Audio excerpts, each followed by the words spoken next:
Pétros et Yohanan, ils allaient au temple pour prier. Et là, devant le temple, on nous dit qu'il y avait un homme boiteux de naissance.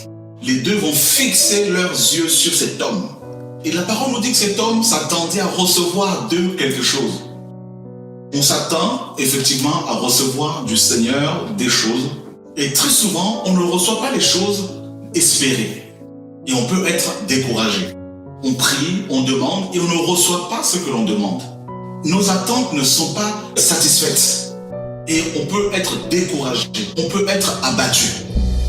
Mais je voudrais vous dire que seul le Seigneur sait ce dont nous avons véritablement besoin. Dans ce monde de ténèbres, de confusion, nos besoins actuels, frères et sœurs, ne constituent pas forcément la volonté du Seigneur ou encore les besoins du Seigneur pour nous. Cet homme s'attendait à recevoir de Pierre et de Jean de l'argent. Et qu'est-ce que Pierre et Jean, qu'est-ce qu'ils vont lui dire? Eh bien, ils vont lui dire d'emblée, nous n'avons ni argent, ni or à te donner. Quelle déception. Et alors, Pierre, qu'est-ce qu'il va lui dire? Ce que j'ai, je te le donne. Quand Pierre dit à cet homme, je n'ai ni argent, ni or à te donner, ce que j'ai, je te le donne, il parlait de la parole. Nous avons reçu la parole. Et la parole nous dit, mes amis, au commencement, Yohanan nous dit qu'au commencement était la parole. Et la parole, mes amis, était vers l'Élohim. Et l'Élohim était la parole. Et en elle était la vie. Donc nous avons reçu la vie, mes amis. La parole, c'est la vie. La vie se transmet. La vie, c'est quoi? La vie, c'est la lumière. La vie que tu as reçue doit éclairer les humains qui sont dans les ténèbres, qui sont inquiets. À tous ceux qui l'ont reçu, à ceux qui croient en son nom, il leur a donné le pouvoir de devenir enfants d'Élohim. Tu as reçu la parole. La parole, c'est Yehoshua, donc Elohim lui-même.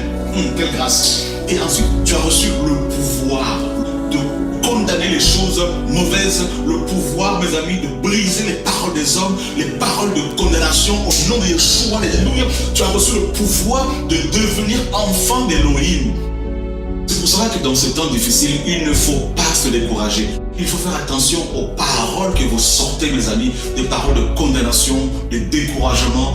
L'ennemi veut susciter de la peur dans nos cœurs, dans vos cœurs, pour que vous puissiez vous dire, c'est fini. Dans votre faiblesse, dans vos combats, le Seigneur continue de nous protéger. Faisons-lui confiance. Ne soyons pas découragés. Vous devez réaliser ce que vous avez reçu. Cherchez le Seigneur et faites confiance au Seigneur qui vous a donné des choses. Nous sommes dans un temps où justement les frères et sœurs ont besoin d'aide. Les hommes de ce monde ont besoin d'écoute, ont besoin de nos prières. Il y a des chrétiens qui ont reçu le Seigneur, qui ont reçu le pouvoir du Seigneur, mais qui laissent étouffer tout ça par l'amour du monde. Même si tu te sens seul, fatigué, démuni, abandonné, incompris, commence déjà par prier. En priant, tu vas donner aux uns aux autres. Même s'ils ne sont pas proches de toi, loin, ils sont loin de toi, mais dans le monde spirituel, il n'y a pas de limite. Nous avons reçu la parole. Et la parole, c'est elle qui sauve au nom de Yeshua.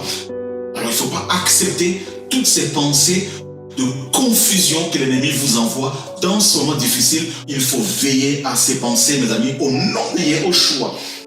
Tu as la réponse, Église, parce que celui qui est en toi est puissant.